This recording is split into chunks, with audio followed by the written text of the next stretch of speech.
Every nation knows its leaders by name, by voice, by the sound of their footsteps entering a political stage. But for every leader, there is often another figure, one who does not crave attention or headlines, one who chooses the shadows so that their loved one can bask in the spotlight of history. In Trinidad and Tobago, while Kamla Persad-Bissessar made history as the country's first female prime minister, there was another name tied to her story, Dr. Gregory Bissessar. Not a politician, not a man of fiery speeches, not someone who courted controversy or thundered before crowds. Instead, Gregory Bissessar was something rarer: the silent strength, the loyal husband, the unwavering supporter whose life story is woven into the very fabric of a Caribbean political legend. His story is one of love and patience, of resilience through health struggles, of pride in his wife's achievements, and of devotion to his family. To understand Kamla Persad-Bissessar, one must also understand Gregory Bissessar, for behind her political fire was his quiet flame.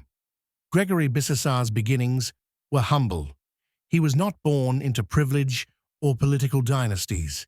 His early life, like so many Trinidadians of his generation, was shaped by modesty, discipline, and the belief that hard work would eventually light the path ahead. From a young age, Gregory was known for his calm demeanor. Friends recalled a boy who never rushed, never sought to be the loudest in the room, but who carried himself with dignity and a kind of quiet assurance. His was the personality of a listener, not a talker, a trait that would later define his role beside one of the Caribbean's most outspoken political figures. By the time he became a young man, Gregory had developed a natural steadiness, the sort of character that attracted people not by force, but by gentleness. He valued loyalty, friendship, and a deep sense of purpose, virtues that would serve him well when fate brought him into the orbit of a determined young woman named Kamla. The year was the late 1960s. South Trinidad, where small communities still pulsed with the rhythm of close family ties and youthful ambitions, was a place where friendships blossomed into lifelong bonds. It was at Ira High School that destiny played its hand. Kamla, then just 18, was full of fire, bright, ambitious, curious about the world, and eager to make something of her life. Gregory, a few years older at 22, was more grounded, calm, and introspective. The moment their paths crossed, something clicked. It wasn't an instant whirlwind romance, but rather a steady building of connection. He was drawn to her sharp mind, her ability to think boldly about the future, and her quiet refusal to let society limit her. She, in turn, admired his reliability, his quiet humor, and his ability to make her feel safe even when the world outside felt uncertain. Their courtship was tender but deliberate. While other young men sought to impress with bravado, Gregory impressed by being steady. He stood by Kamla's side, not only as a boyfriend, but as a believer in her potential. Little did either of them know just how far that potential would take her, or how much strength he would need to lend along the way. By 1971, in the bustling heart of London, far from their Caribbean home, the couple sealed their bond in marriage. They were young, full of hope, and ready to build a future together. London in the 1970s was a whirlwind for Caribbean students. Many had traveled across the seas in search of education, opportunity, and independence. For Kamla and Gregory, it was both an adventure and a test. Life as newlyweds in a foreign land was not always easy. Money was scarce, cultural adjustments were necessary, and the cold winds of England felt worlds away from the warmth of Trinidad. Yet, through these struggles, their bond grew stronger. Gregory worked steadily, managing responsibilities with quiet determination, while Kamla pursued her education with relentless drive. They were a team. When one stumbled, the other offered balance. When one doubted, the other restored faith. Friends who knew them during this time often remarked on their unshakable partnership. Kamla's fiery ambition was matched by Gregory's grounding presence. Where she soared, he steadied. Where she dreamed, he provided the foundation. After their London years, the couple spent time in Jamaica, another chapter of adventure in their young marriage. Kamla pursued her academic ambitions with fervor, teaching and studying, while Gregory adapted to new surroundings with his usual quiet resilience. It was here, amid the rhythms of reggae and the hum of Caribbean life, that the Bissessars learned the art of balance, how to nurture their own dreams while holding firmly onto each other. These years in Jamaica were not about fame or fortune. They were about laying the foundation of a life built on shared values, respect, patience, and above all, love. When they finally returned to Trinidad and Tobago, they carried with them not only the lessons of abroad, but also a strengthened bond, ready to weather the storms that lay ahead. Back home in Trinidad, the landscape was changing.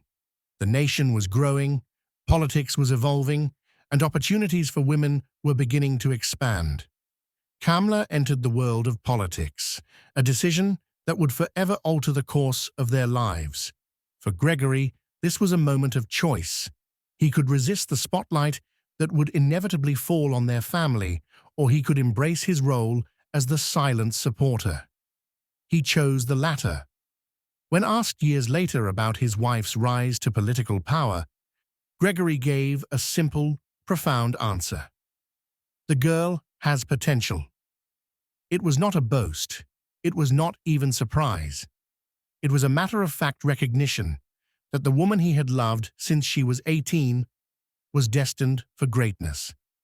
Still, he confessed that he never imagined she would one day be Prime Minister of Trinidad and Tobago. But as her star rose, he never wavered. He remained the anchor in their household, the man who reminded her of who she was beyond the political rallies and flashing cameras. When Kamla rose, a husband's perspective. The year 2010 was historic. Kamla Persad-Bissessar shattered the political glass ceiling by becoming the first female Prime Minister of Trinidad and Tobago. For the nation, it was a groundbreaking moment. For Gregory, it was deeply personal. Reporters and citizens alike often wondered what it felt like for him to be the husband of the most powerful person in the country. Gregory, however, never sought the limelight. His pride was quiet. His joy was private. When asked, he admitted that he always knew Kamla was special. He had believed in her brilliance from the very beginning. But to see her sworn in as Prime Minister was something beyond even his expectations. While others celebrated her public victory, Gregory celebrated the private journey, the late nights of study, the sacrifices, the determination he had witnessed firsthand. He knew the weight of the crown she now wore, and he vowed to support her through it all. Health challenges, but life, even at its highest peaks, has its valleys.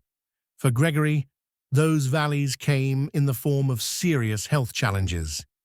In 2011, he was hospitalized at St. Clair Medical Center.